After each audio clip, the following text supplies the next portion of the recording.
Cost के अंदर assumption और प्रैक्टिस बहुत जरूरी है। अजम्पशन मतलब अब इसमें खर्चे में देख लो, कई बार रेंट लिखा है तो एक कई बच्चे तो बोल देंगे भैया रेंट सर ऑफिस फैक्ट्री का भी तो हो सकता है, आप कैसे डाल रहे हो ऑफिस के अंदर, तो उसकी बात सही है।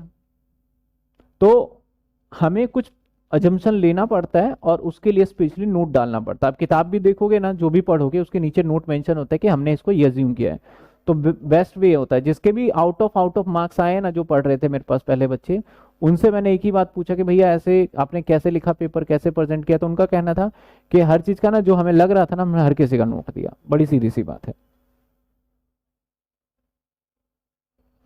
तो ये थोड़ा छोटा सा सवाल है लेकिन है टेक्निकल।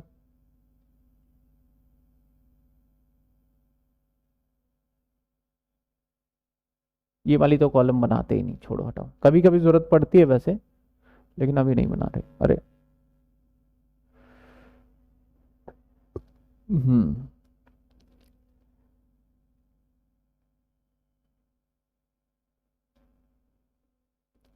क्या कहता है, रॉ मटेरियल परचेज है, वर्क ओवरहेड है। वर्क एवर ओवरहेड का मतलब फैक्ट्री ओवरहेड, याद है ना, मैंने कहा था फैक्ट्री ओवरहेड के वर्क ओवरहेड, तो यहाँ कैलकुलेट करके दे रखा है। स्टॉक दे रखा है, रॉ मटेरियल ओपनिंग, लेकिन यहाँ पे और फिनिश गुड्स, यहाँ पे देखिएगा ना, फिनिश गुड्स जो ओपनिंग है ना, ये किलो में है। थोड़ा ध्यान से देखेंगे, यहाँ बहुत इंपॉर्टेंट पॉइंट चर्चा करने वाले। क्विंटल्स बोल लो, केजी बोल लो, यूनिट बोल लो, कुछ भी है, और उसका अमाउंट भी गिवन है सर हमें। ठीक है ना। कहता है work in progress sir, work in progress के अंदर दे रखा है आपको, ओपनिंग भी दे रखा है और क्लोजिंग भी दे रखा है, WIP भी, ऑफिस एंड एडमिन एक्सपेंस दे रखा है, सेल्स दे रखा है, FG का। तो बड़ी सीधी सी बात है, सबसे पहले प्राइम कॉस्ट बड़ा छोटा सा पॉइंट में आ जाएगा हमारा, मैं पहले लिख लेता हूं प्राइम कॉस्ट। इसके बाद क्या आएगा हमारा, ग्रॉस, है ना, क्योंकि इसके WIP भी है।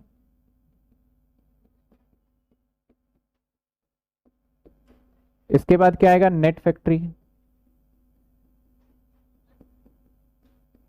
इसके बाद क्या आएगा, कॉस्ट ऑफ,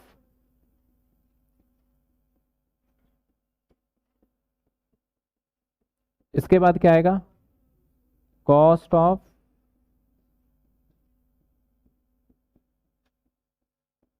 इसके बाद क्या आएगा, कॉस्ट ऑफ सेल्स।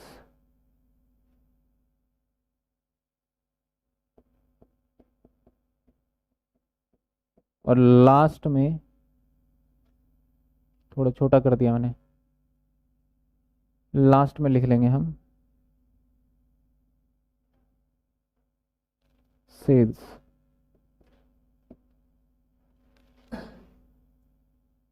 ठीक है, लाइन में डाल दिया।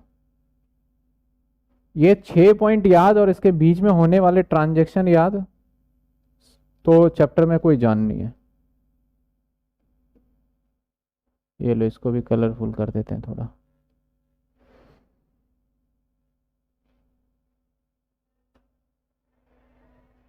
कौन सा कलर ले, रेड ले लेते हैं।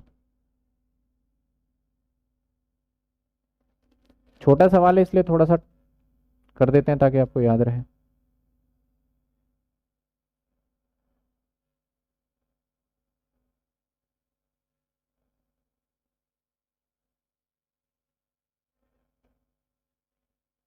ये बहुत ज्यादा हो गया, चलो कोई नहीं। सबसे पहले रॉ मटेरियल परचेस यहां आ जाएगा।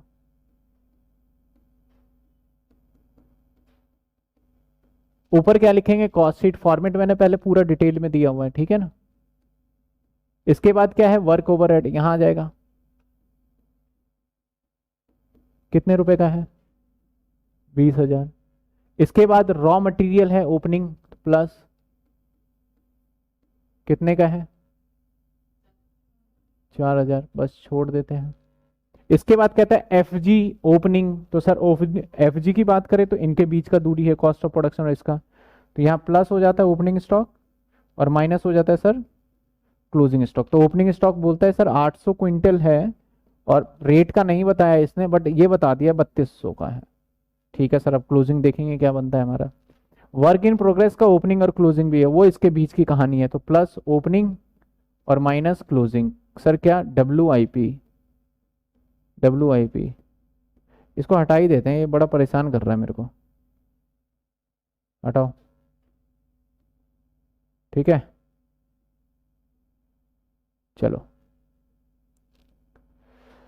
इसके बाद कहता है हमारा ओपनिंग का जो है WIP 900 और क्लोजिंग का 3200। इसके बाद कहता है ऑफिस एंड एडमिन एक्सपेंस 1600 रुपए। तो कहाँ की कहानी है इनके बीच का? ऑफिस एंड एडमिन कितने? 1600। Sales finish goods 60,000। अब इसको करने से पहले एक कहानी समझ लेते हैं।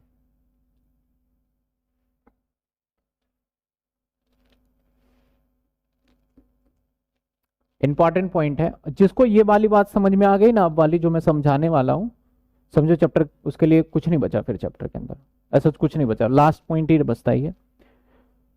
सर इसके अंदर क्या है ऐसी बात? मैं अगर कहूं ना सोल्ड, ब्रैकेट में मैं लिख रहा हूं यूनिट, ध्यान रखिएगा, सोल्ड और ब्रैकेट में मैं लिख रहा हूं यूनिट। इसको अलग कलर से भी कर देता हूं आपके लिए स्पेशल, ब्रैकेट में यूनिट। जो भी सोल्ड यूनिट होता है ना हमारा, वो पता है कैसे निकलता है? ओपनिंग स्टॉक का क्या सर? यूनिट प्लस प्रोडक्शन का, सर प्रोडक्शन का क्या सर? यूनिट। अमाउंट का कोई रोल नहीं है यहां पे, माइनस क्लोजिंग स्टॉक का क्या सर? यानी सारा कमाल यहां पे है सर यूनिट यूनिट यूनिट का, सारा कमाल है यूनिट का। अरे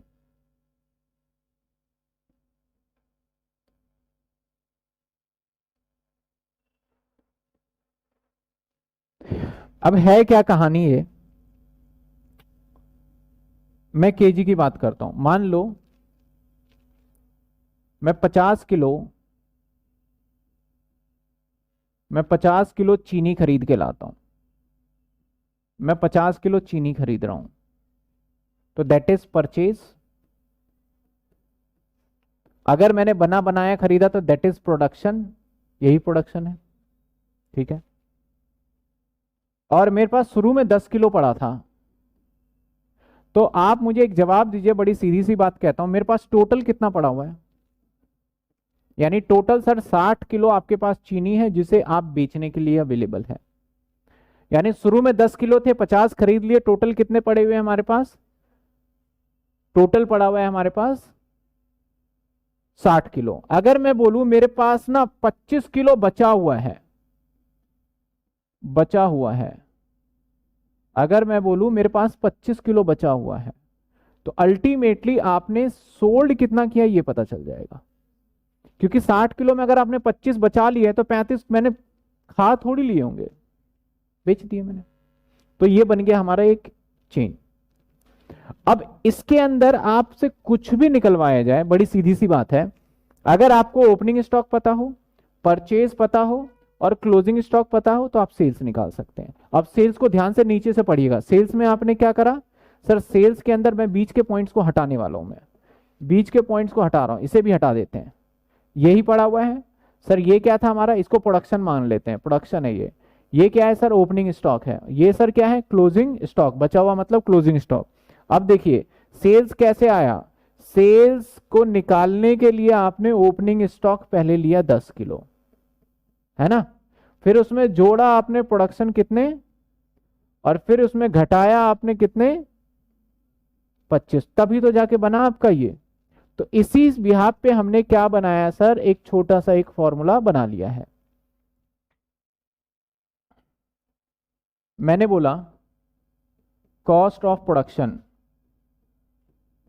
मुझे सिंसियरली जवाब दीजिएगा, 1000 रुपए। मेरे एक प्रोडक्ट बनाया है, कुछ भी बनाया, XYZ जितने भी प्रोडक्ट बनाए उसका खर्चा मेरा 1000 आया है। और मैंने बताया सर मैंने यूनिट जो बनाया ना, वो बनाए मैंने 500 यूनिट। मैंने यूनिट कितने बनाए? 500 यूनिट बनाए, और उस पर टोटल बनाने का खर्चा जो आया ना मेरा, कितना आया सर? 1000 आया। टोटल कितना खर्चा आया? मैं जानना चाहता हूं मेरा पर यूनिट कॉस्ट क्या है, मेरा पर यूनिट कॉस्ट क्या है? जितने बच्चे लाइव में बचाएंगे वो पर यूनिट कॉस्ट, लाइव वाले बच्चों का भी देख लेते हैं क्या चल रहा है। बताइए पर यूनिट कॉस्ट क्या है। आदित्य कहते हैं 1000 रुपए, 2 रुपए, ओ माई गॉड 50,000 रुपए, 2 रुपए, 2 रुपए। साहब पर यूनिट कॉस्ट होगा 2 रुपए, क्योंकि आप एक यूनिट का थोड़ी बना रहे हैं, एक यूनिट का नहीं है आपका, ये कॉस्ट ऑफ प्रोडक्शन, यानी कुछ सामान बनाया जिसका खर्चा आपके ऊपर पड़ा 1000 का, और आपने यूनिट तैयार किया। सर ये तैयार यूनिट है, तैयार यूनिट है। आपने यूनिट कितना तैयार किया? 500। 500 के यूनिट को तैयार करने के लिए आपने कितने खर्च दिए, कितने पैसे फूक दिए? 1000। तो आपका एक यूनिट का कीमत कितना पड़ गया सर? 2 रुपए। एक यूनिट का कीमत कितना पड़ गया? 2 रुपए। यहां तक की कहानी हर बच्चों को समझ में आ गया क्या? यहां तक की कहानी हर बच्चों को समझ में आ गया? बिल्कुल सर, यहां तक की कहानी हमें समझ में आ गया। आगे चलते हैं, कुछ बच्चे आगे का आंसर दे रहे हैं, बहुत अच्छी बात है, फिर भी हम देखते हैं जो बच्चे हैं। मान लो मैंने प्रोडक्शन किया, मैंने प्रोडक्शन किया सर, प्रोडक्शन किया मैंने, और मेरा खर्चा जो आया वो आया 50,000। जो मेरा खर्चा आया ना, दैट इज हमारा 50,000। समझो पहले बात को। अब खर्चा इतना आने के बाद जो मैं यूनिट बना पाया, यूनिट प्रोड्यूस कर पाया, यूनिट प्रोड्यूस कर पाया, वो मैं कर पाया सर 1000 यूनिट। यानी मेरे 50,000 रुपए पॉकेट से लग गए, जिसमें से मैं माल 1000 यूनिट तैयार कर पाया, और जिसमें से मैं सोल्ड कर पाया, जिसमें से मैं सोल्ड कर पाया, यानी मैं बेच पाया मार्केट में 800 यूनिट। बड़ा सीधा सा सवाल है कि मैंने प्रोडक्शन किया जिसमें मेरा खर्चा मेरे पॉकेट से कितना लग गया? 50,000। और कितने यूनिट बना पाया मैं? 1000 यूनिट बना पाया। और 1000 बनाया, उसमें से मैं कितने बेच पाया? तो मेरा सवाल नंबर 1, क्या मेरे पास कोई क्लोजिंग स्टॉक है सर? क्या मेरे पास कोई क्लोजिंग स्टॉक है? बताइए, लाइव वाले बच्चे कमेंट में जवाब देंगे, क्या मेरे पास क्लोजिंग स्टॉक है या नहीं है? यस सर है। तो है तो कितना है? 200। ये हमने फाइंड कर लिया। पहले यहां तक समस्या सब समझ में आ रहा है। अब मेरा सवाल है कि बताइए मेरा पर यूनिट कॉस्ट क्या है? पर यूनिट कॉस्ट क्या है, कौन बताएगा? पर यूनिट कॉस्ट क्या है, कौन बताएगा? लाइव वाले बच्चे फटाफट बताएं, आप बहुत सुस्त चल रहे हैं अभी। पर यूनिट कॉस्ट, तो जवाब आ गया सर 50 रुपए। पर यूनिट कॉस्ट क्या जवाब आया सर? 50। सर कैसे निकाल रहे हो आप? मैंने कहा भैया सिंपल सी बात है, 50,000 का खर्चा आया है और 1000 यूनिट बनाया है, तो इसका मतलब कितने आ गए? 50 रुपए पर यूनिट कॉस्ट है। ठीक है, अब मैंने कहा पर यूनिट कॉस्ट 50 रुपए, तो 50 रुपए के हिसाब से जो मैंने बनाया था वो कितने यूनिट बनाया था? 1000। कितने इसमें से बिक गए?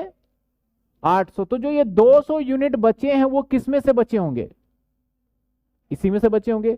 अगर मैं पूछ लूं क्लोजिंग, क्लोजिंग स्टॉक जो है उसका वैल्यू बता दीजिए आप, क्लोजिंग स्टॉक का वैल्यू बता दीजिए, तो आप बोलेंगे सर 200 बचे हैं और 50 रुपए का एक तो वही तो था, तो जवाब आएगा आपका सर 10,000। किसको समझ में नहीं आया ये बात? पहले देखिए, ये बात समझ में आ गया? सभी को समझ में आ गया? बच्चों ने जवाब दे दिया, वेरी वेरी गुड। 10,000 रुपए का जवाब आ चुका है। कुछ बच्चे 1000 शायद टाइपिंग एरर हो सकता है, और अगर जानबूझ पता नहीं था 1000 लिखा है तो भाई पूछ लेना कि 1000 क्यों आया, वो 10,000 आएगा। यानी सर बड़ी सीधी सी बात है, अगर आप मुझे पर यूनिट कॉस्ट बता दो, यानी आप बोलना चाहते हो मुझे, मैं आपकी बातें सुन सकता हूं कि अगर आप मुझे पर यूनिट कॉस्ट बता दो, बता दो, तो मैं आपको क्लोजिंग स्टॉक का वैल्यू बता सकता हूं मैं। यानी आपको दो चीजें चाहिए क्लोजिंग स्टॉक को वैल्यू बताने के लिए। एक, सर आप मुझे बता दीजिए कि क्लोजिंग स्टॉक का यूनिट कितने हैं, और एक आप बता दीजिए कि पर यूनिट कॉस्ट कितना है। बाकी काम तो हम कर देंगे कि क्लोजिंग स्टॉक का वैल्यू कितना आएगा वो हम इजीली कर सकते हैं सर। फिर बाकी का काम तो हम इजीली कर सकते हैं। अब देखिए एक और सवाल पूछा जाएगा आपसे, ऐसी बात नहीं बनेगी। ये फॉर्मूला देख रहे हो ना, याद है ना ये फॉर्मूला क्या था? एक और सवाल पूछे, यहीं पे छोटा छोटा लिख के पूछते हैं। मैंने आपको दिया ओपनिंग स्टॉक, ओपनिंग स्टॉक का यूनिट 1000, और फिर मैंने दिया क्लोजिंग स्टॉक का यूनिट 1200, और मैंने यहां दिया हमने सेल्स किया है यूनिट 12,000 या 10,800, 12,000 कर दिया। आई वॉन्ट टू नो कि हमने माल कितना तैयार किया, हमारा प्रोडक्शन कितना है, प्रोडक्शन कितना है, क्वेश्चन मार्क। आपके सामने ये फॉर्मूला लिखा है, इस फॉर्मूले को नजरअंदाज बिल्कुल भी ना करें। इस फॉर्मूले से ही ये सॉल्व होने वाला है। तो बताइए प्रोडक्शन कितना होगा, प्रोडक्शन कितना होगा? एक बच्चे का जवाब आ गया सर 11,800, 12,200, 12,200, 12,200, 12,200 की लाइन लग गई है।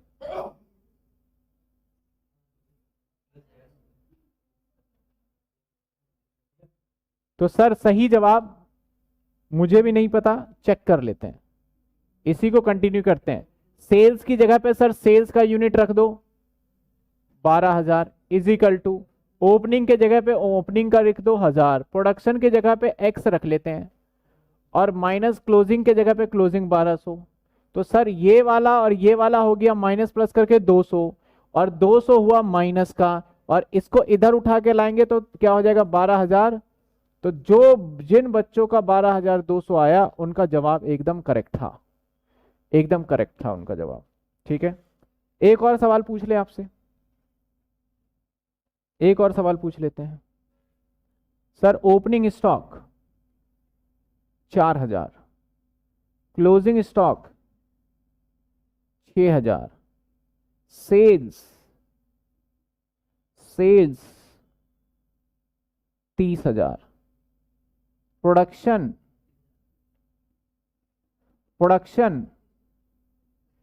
Cost, production cost 3,20,000, cost unit नहीं बोला मैंने, प्रोडक्शन मैंने कॉस्ट बोला है, मैं दे रहा हूं आपको 3,20,000। आपको क्या क्या निकालना है ध्यान से सुनिएगा, मैं बड़े सारे सवाल पूछने वाला हूं। नंबर 1, आप मुझे बताइए प्रोडक्शन यूनिट नंबर 1। नंबर दूसरा सवाल क्लोजिंग स्टॉक वैल्यू, कि क्लोजिंग स्टॉक का कितना वैल्यू होगा, क्लोजिंग स्टॉक का वैल्यू कितना होगा? जल्दी बताइए प्रोडक्शन यूनिट कितना है और क्लोजिंग स्टॉक का वैल्यू कितना होगा? 32,000, 32,000, सूरज का भी जवाब आ गया, सहदाब का भी जवाब आ गया, पहले का चाहत ने जवाब दे दिया 32,000, और 1 रुपए पर यूनिट जवाब आया है मेरे पास 32,000, सभी का 32। पहले सवाल का जवाब मिल गया सर, पहले सवाल का जवाब आप सभी ने दिया है, और बहुत अच्छे तरीके से आपने बताया 32,000 कैसे आया। एक बार मैं इसको मतलब डिटेल बता भी दूं। आपने कहा सर हमारा सेल्स दे रखा है 30,000 इजिकल टू ओपनिंग स्टॉक कितने हैं 4,000, सर प्रोडक्शन नहीं पता तो एक्स, और माइनस कर दिया क्लोजिंग दैट इज 6,000। तो कुछ ऐसे ही आपने मुझे एक्स की वैल्यू निकाल के बता दी, क्या 32,000। क्लोजिंग स्टॉक की वैल्यू कौन बताएगा? क्लोजिंग स्टॉक का वैल्यू, क्लोजिंग स्टॉक का वैल्यू। चलिए एक और सवाल ऐड कर लेते हैं इसमें।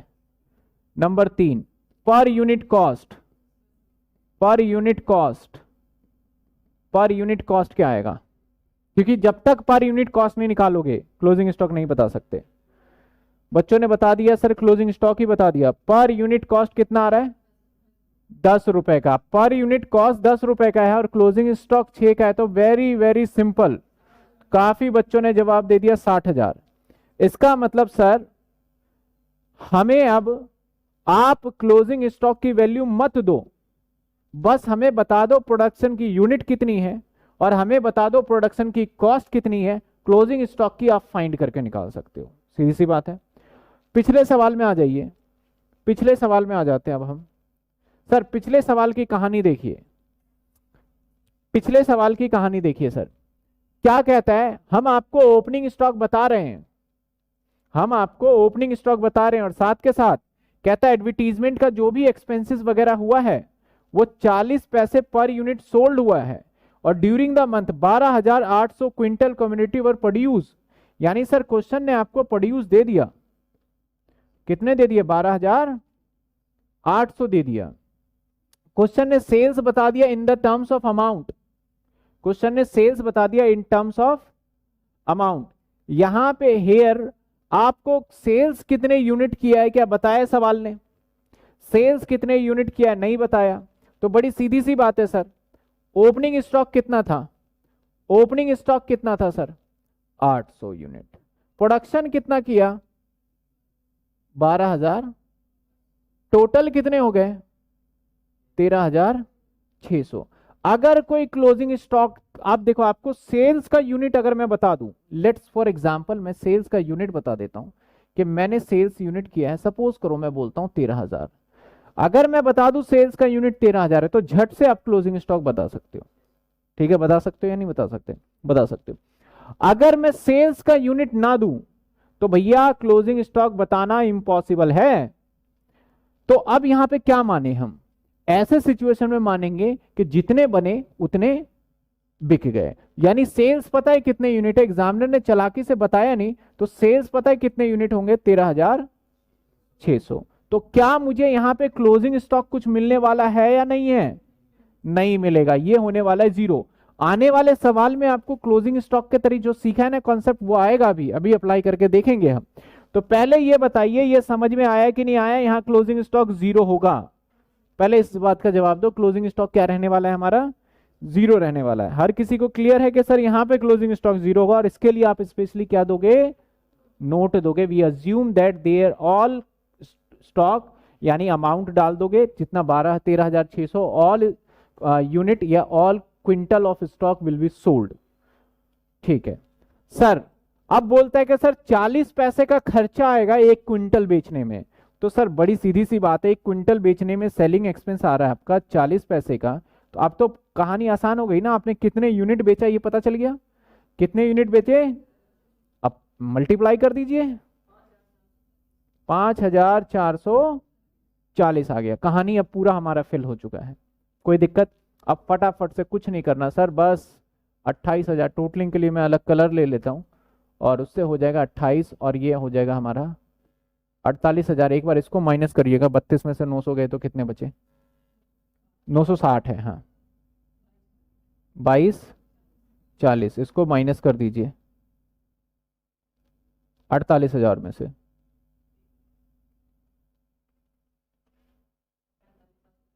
45,760, इसको प्लस करेंगे 1,600, 47,360, ये भी प्लस हो जाएगा 50,560, इसको भी प्लस करेंगे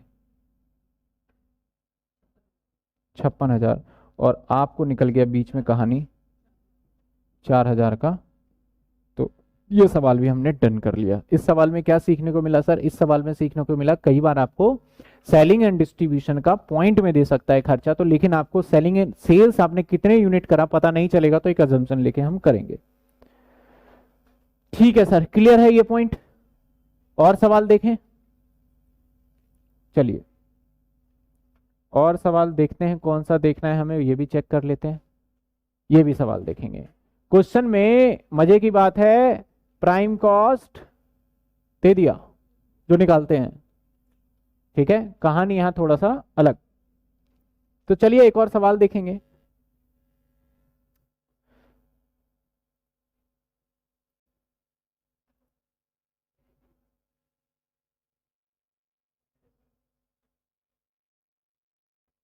चलिए सर, अब एक बात जीवन में याद रखिएगा कि जब भी कैलकुलेशन से हम नीचे से ऊपर जाएंगे ना, तो जो चीजें हम प्लस किया करते थे वो माइनस हो जाता है, और जो चीजें माइनस किया करते थे वो क्या हो जाता है, प्लस हो जाता है। कहानी उल्टी हो जाती है, सिंपल सी बात है। और इसमें कोई ट्रिक और कोई लॉजिक नहीं है, बहुत सीधी सी बात ही है ये तो। आप सबसे पहले प्राइम कॉस्ट दे रखा है तो प्राइम कॉस्ट की एक लाइन डाल लीजिए सर। ये लीजिए, प्राइम कॉस्ट दे दिया सवाल ने, प्राइम कॉस्ट दे दिया सवाल ने। सर कितने है प्राइम कॉस्ट? सर 1 लाख रुपए, 1 लाख का प्राइम कॉस्ट है सर, ये लीजिए। इसके बाद सर डायरेक्ट वेजेस देता है, लिख देते हैं ना यहीं पे डायरेक्ट वेजेस।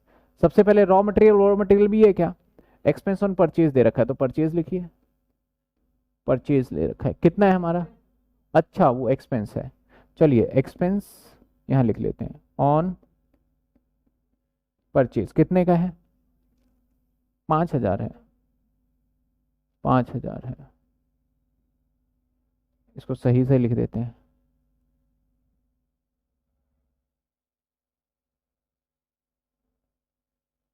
पांच हजार।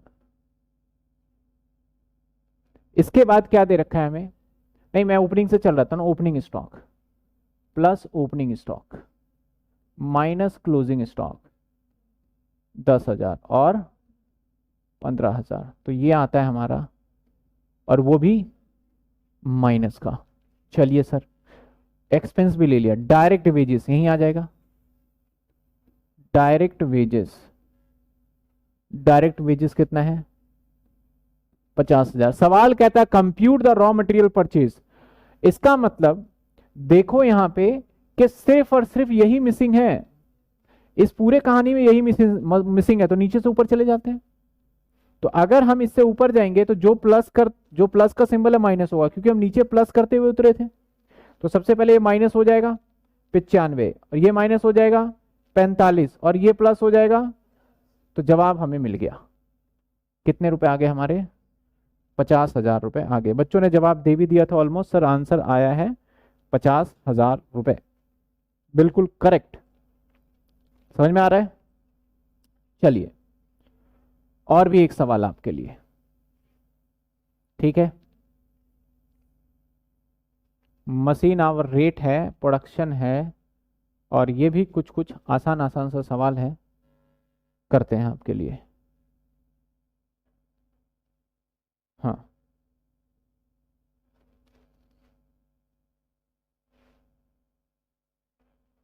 जितने भी सवाल होंगे ना छोटे छोटे, थोड़े से, देखो मेरा काम है कि आपको सारा करा देना, सारे टाइप के क्वेश्चन करा देना। बाकी आप जितने मर्जी क्वेश्चन करो, उसमें रुकना नहीं चाहिए, ऐसा लगे कि इस टाइप का क्वेश्चन हमने किया हुआ है। इसलिए मैंने बड़े छांट छांट के सारे क्वेश्चन जो थे ना, और ऐसा नहीं कि मैं किताब के सारे क्वेश्चन करा रहा हूं आपको, मैं प्रैक्टिकल हो चाहे आपके बुक के एग्जाम्पल हो, उसमें से जो मेन मेन सवाल थे वो निकाल के मैं करवा रहा हूं आपको। और जो सिमिलर टाइप के क्वेश्चन थे वो करवाने की जरूरत है नहीं, वो तो टाइम सिर्फ वो आप किताब में से खुद करेंगे, ठीक है ना। तो sir prepare cost sheet from the following, ठीक है सर, यहां तो बोल ही दिया कॉस्ट शीट, तो सबसे पहले क्या लिख लेते हैं हम, प्राइम कॉस्ट सबसे पहले लिख लेते हैं, प्राइम कॉस्ट। इसके बाद क्या आता है, WIP है क्या, नहीं है, तो फैक्ट्री कॉस्ट, फैक्ट्री कॉस्ट। इसके बाद क्या आएगा, कॉस्ट ऑफ प्रोडक्शन, अच्छा फिनिश गुड्स है ही नहीं, तो कॉस्ट ऑफ गुड्स सोल्ड, क्योंकि फिनिश गुड्स भी इसमें। इसके बाद क्या आएगा सर, कॉस्ट ऑफ सेल्स, और लास्ट फाइनल सेल्स। तो आपको एक आइडिया हो गया होगा कि हम किस तरीके से एक स्टेप को, अगर आगे नहीं दे रखा हो, क्वेश्चन पढ़ने के बाद पता चल जाएगा, तो किस तरीके से आपको स्किप करना है, ये भी एक आपको आना चाहिए। इसके सर नंबर तो नहीं कटेंगे, कोई नंबर नहीं कटेंगे, जब है ही नहीं तो क्या करेंगे। बच्चे थोड़े से जब ज्यादा पढ़ने लग जाते हैं तो भेमी किस्म के हो जाते हैं, क्योंकि उनको डर लगता है ये करेंगे तो ये नहीं कटेगा, ऐसे लिखेंगे तो ऐसे नहीं कटेगा। ऐसा कुछ नहीं है जी, सवाल सही होना चाहिए बस। रॉ मटेरियल कितने का खरीदा sir, raw material 15,000। Direct labour कितने का? 9,000। मशीन आवर और मशीन आवर रेट फैक्ट्री में चलेगा। कहता है भैया हमारा फैक्ट्री ओवरहेड लिख लूं यहां। कहता है मशीन जो चलेगा ना वो 900 घंटे चलेंगे। मैंने ओके। बोलता है दिहाड़ी लगेगी 1 घंटे के 5 रुपए। मैंने कोई बात नहीं, आपको मिलेंगे कितने? समझे ये बात? प्रोडक्शन कहता है 17,100 यूनिट करेंगे। ठीक है सर, 17,100 यूनिट। आगे कहता है सेल्स हमने 16,000 यूनिट किया। गड़बड़ हो गई। कितने यूनिट बेचे? तो यहां पे क्या बचा? कितने? 1100। और हमने इसको क्या डाल दिया सीधा? Good sold. Cost of good sold से पहले हमारे पास क्या आएगा? कॉस्ट ऑफ प्रोडक्शन आएगा। समझ में आ रहा है आपको? तो मैं लिख लेता हूं फैक्ट्री के बाद कॉस्ट ऑफ गुड सोल्ड के बाद, क्योंकि क्लोजिंग स्टॉक ही आएगा। एडमिन है क्या? Selling and price, selling and overhead, office overhead है बिल्कुल। तो मैं यहां लिख लेता हूं। चलो कैसे एडजस्ट करें? कोई बात नहीं, एडजस्ट कर लेंगे। इसको उठा के ले गए ऊपर।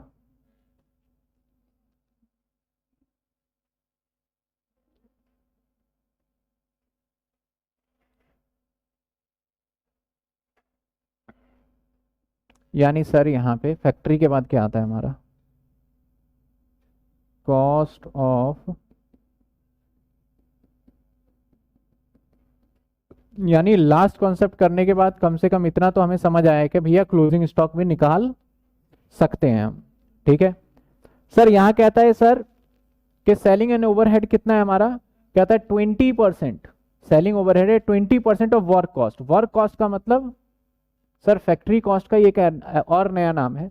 फैक्ट्री कॉस्ट का ही एक और नया नाम है। क्या नाम है फैक्ट्री कॉस्ट का? एक वर्क कॉस्ट, याद रखना है।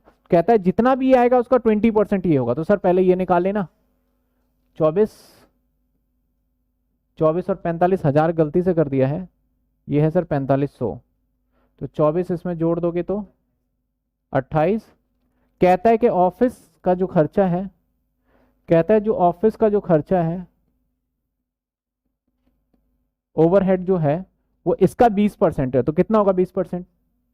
57,500। कॉस्ट ऑफ प्रोडक्शन आ जाएगा कितने? 34,200। आपको पता है सर क्लोजिंग स्टॉक कितने हैं? आपको पता है कॉस्ट ऑफ प्रोडक्शन क्या है ना? 34,000। आपको पता है प्रोडक्शन यूनिट कितने हैं? कितने हैं प्रोडक्शन यूनिट? 17,100। क्वेश्चन खुद चिल्ला चिल्ला के कह रहा है ये 17,100। अब आपको देखो पिछले वाले सवाल जो हमने भी प्रैक्टिस में किया था, क्या यहाँ पे क्लोजिंग स्टॉक का आप यूनिट तो निकालने में कामयाब हो गए? सर क्लोजिंग स्टॉक का जो यूनिट होगा वो यूनिट तो होगा कितना सर? 1100। लेकिन ये कितने से मल्टीप्लाई करें, कैसे पता चलेगा? पहले हमें सीपीयू निकालना पड़ेगा, यानी cost per unit. Cost per unit कैसे निकलेगा? 34,200 और divided by 17,100, that is 2 rupees. तो यहाँ 2 से मल्टीप्लाई करेंगे तो ये आ जाएगा 2200। वो भी किसमें सर? नेगेटिव में, क्योंकि ये क्या है? क्लोजिंग है। तो माइनस करेंगे जैसे ही 2200 तो आ जाएगा 32,000। अब आगे देखते हैं सेलिंग एंड डिस्ट्रीब्यूशन एक्सपेंस। कहता है 50 पैसे। तो सर सेलिंग, कोई बात नहीं सर, 50 पैसे कितने यूनिट बेचे हैं? सवाल खुद ही चिल्ला के कह रहा है 16,000। तो कितने हो गए? 8,000। कितने हो गए ये? 40,000। कहता है लो भाई मैंने बेच दिया 4 रुपए पर यूनिट के हिसाब से। अच्छा ये भी हमसे निकलवाओगे? तो यानी 16,000 गुणा में 4, तो कितने का बेचा? 68,000। तो बीच का डिफरेंस क्या आएगा? प्रॉफिट। कितने का आ गया प्रॉफिट? 8। हाँ तो 64 ही तो, अच्छा 64 होगा, मैंने 68 लिख दिया, 64। तो ये लीजिए। तो एक इस प्रकार का सवाल हो सकता है। तो देखो जिसको अगर वो वाला कॉन्सेप्ट नहीं क्लियर ना, कौन से वाला सर? वो वाला closing stock, opening stock per unit, ये कर ही नहीं सकता वो सवाल। वो परेशान रहेगा कैसे कर दिया यार, इतना सारा बड़ा कुछ, बहुत कुछ निकाल लिया इसने तो। तो यहाँ पे ये कमाल था। बच्चों का जवाब आया 24,000, तो मैंने 28 लिख दिया था, तो जवाब सही है 24,000। ये भी बदलेगा है ना, तो 24,000। ठीक है, इसमें ये भी मजेदार क्वेश्चन। तो अब देखो क्या चीजें सीखा हमने इस वाले सवाल में, क्या सीखा हमने कि कई बार आपको किसी हेड का एक्सपेंस, चाहे आपका सेलिंग हो एडमिन हो, वो पिछले वाले हेड पे डिपेंड कर सकता है, जैसे कि यहाँ पे था। और दूसरा क्लोजिंग स्टॉक चाहे प्रोडक्शन, कुछ भी निकालने को आ सकता है। मजा तब आ जाता जब यहाँ पे क्वेश्चन में ना प्रोडक्शन भी नहीं देता, उसके जगह पे सेलिंग का यूनिट दे देता, तो हमें क्या निकालना पड़ता, फिर प्रोडक्शन यूनिट तो दे ही रखा था। अब मैं मान लो मैं कह दूं कि मैं प्रोडक्शन का यूनिट नहीं देता हूं, तब भी मैं निकाल सकता हूं सर, बस मुझे क्या दे दो आप, क्लोजिंग का यूनिट दे दो, तब भी मेरा निकाला जा सकता है। चलिए, किसी को कोई डाउट? अगला सवाल कौन सा है देखते हैं। अगली क्लास में बाकी मैं इसका आंसर करूंगा। एक ये सवाल है आपके होमवर्क के लिए, इसके अंदर भी ध्यान से करिएगा। 20% ऑफ वर्क कॉस्ट लिखा हुआ है, मेरे ख्याल सेम सवाल रिपीट हो गया है, तो हाँ है ना, तो ये तो नहीं है भाई, ये तो नहीं है जी, सेम सवाल रिपीट हो गया, वही हो गया रिपीट, ध्यान नहीं दिया मैंने। ये सवाल क्या कहता है, 8। चलिए, एक ये सवाल होमवर्क में रहेगा, आप नोट कर लीजिएगा। क्वेश्चन नंबर 8 है, होमवर्क में मैं देने जा रहा हूं। क्वेश्चन नंबर 9 भी होमवर्क रहेगा। इसके अंदर देखिएगा, मजे की बात है, यहाँ पे कुछ है दिक्कत, 160% ऑफ फैक्ट्री, यानी 100 से भी ऊपर चला गया ये तो। और क्वेश्चन नंबर 10 भी आपका होमवर्क में रहने वाला है। और 11 भी होमवर्क में है। 11 तो अभी कर लिया था, शायद कर लिया था, अमाउंट चेंज कर दिया ना, तो ये तो होमवर्क में हो ही गया ना। 12 ये मैं करा दूंगा, 13 ये भी मैं करा दूंगा अगली क्लास में, 14 ये होमवर्क में है, ये तो सिर्फ भरना है, आपको फिल करना है, नहीं हुआ तो मैं कराऊंगा। मैं बाकी लिख रहा हूँ, ये शीट कल आपको मिल जाएगी सभी को। 15 और ये लास्ट क्वेश्चन है, और लास्ट क्वेश्चन का मतलब मुश्किल थोड़ी होता है, ये भी होमवर्क में है। यानी अगली क्लास में चैप्टर खत्म, अगली क्लास में ये वाला चैप्टर आपका हो जाएगा खत्म। महेश्वरी मित्तल विच एडिशन, इसमें एडिशन नहीं है, बस ले लीजिए, जो भी पिछले साल का भी चल जाएगा और इस दिस ईयर का भी चल जाएगा, क्योंकि इसमें कोई बदलाव आया नहीं आपके सिलेबस में। लेकिन हाँ, 3-4 साल पहले का लीजिएगा तो प्रॉब्लम आ जाएगा। यानी अगली क्लास में सर हम ये चैप्टर को क्या करने वाले, खत्म, और जिसके जो भी डाउट है सारे डाउट बोर्ड पे मैं एक एक करके सॉल्व करने वाला हूँ इसके।